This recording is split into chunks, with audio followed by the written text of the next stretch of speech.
Welcome to our channel. Today we how to connect Elasticsearch with Make.com for AI-powered Q&A, complete guide step-by-step clearly.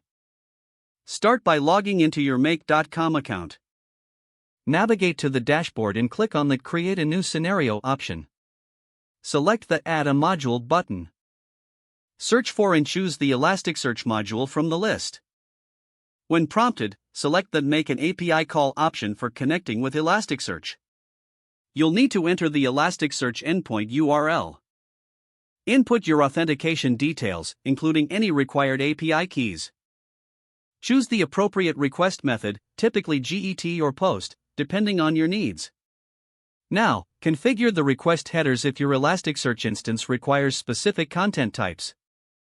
In the body of the request, specify the index you want to query or operate on.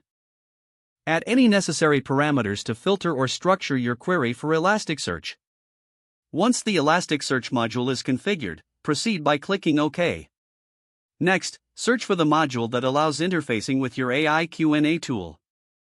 Choose the appropriate integration option for your AI service, like OpenAI or another platform. Connect this AI module to your Elasticsearch module. Map the relevant data fields from Elasticsearch to the AI tool's input fields.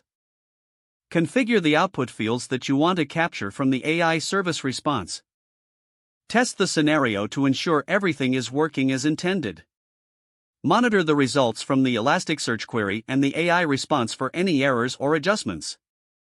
If all tests are successful, save your scenario with a relevant name. Schedule your scenario to run based on your requirements, either in real time or at specific intervals.